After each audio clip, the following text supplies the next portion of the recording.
गुंठेवारी जमिनीचे व्यवहार करताना मग काय बघायला पाहिजे? हे जे बिल्डर किंवा डेव्हलपर असतात ना, हे 1 ते 11 गुंठ्याचे हे करतात आणि सामायिक खरेदी खत करतात. सामायिक खरेदी खत म्हणजे काय? 1-1 गुंठ्याचे 11 लोकं एकत्र अग्रीमेंटला घेऊन जायचा. तुकडा दाखवणं गरजेचं आहे. तुम्ही जरी कच्चा लेआउट किंवा प्रायव्हेट लेआउट केला तरी 11 गुंठ्याच्या खालचे तुकडे नाही करता येत तुम्हाला. बरोबर. मग 11 गुंठ्यामध्ये तुमचा 1 गुंठा कुठला? हे प्रत्येकालाच कन्फ्युजन आहे. तो कागदावर रंगरंगोटी करून देईल तुम्हाला. 11 गुंठ्यात हे बघा 1, 2, 3, 4 किंवा A, B, C, D, E, F, G, H आहे.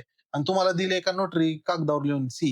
हं. पण सरकारच्या रेकॉर्ड प्रमाणे ते अस्तित्वातच नाही. आता मध्ये-मध्ये तर आहे ना, खरेदी खतच बंद केली होती आणि तुम्हाला फक्त इतर अधिकारामध्ये नावं लागायची आणि एकाचंच नाव लागायचं. मग याच्यावर बऱ्याच लोकांनी सोसायट्या काढल्या. सोसायटी म्हणजे कोऑपरेटिव्ह सोसायटी काढली, मेंटेनन्स सोसायटी काढली आणि त्याच्यामध्ये काय करा सोसायटीचं नाव भोगवटादार वर्ग 1च्या तिथं यायचं आणि इतर लोकं इतर अधिकारात 3ऱ्या कॉलममध्ये. ह्याच्यामुळे मग खूप अडचणी झाल्या. बघा माझं एक स्पष्ट मत आहे, भारतामध्ये जेवढे कायदे आहेत ना, त्यापेक्षा तर जास्त पळवाट आहेत. तर त्यामुळे तुम्ही योग्य व्यक्तीपर्यंत पोहोचणं गरजेचं आहे. जर योग्य व्यक्ती तुमच्या हाती लागला, तर तुम्ही जिंकलात. अदरवाईज मग तुम्हाला चकरा मारणं किंवा फसवणुकीपासून देव सुद्धा वाचवू शकतो.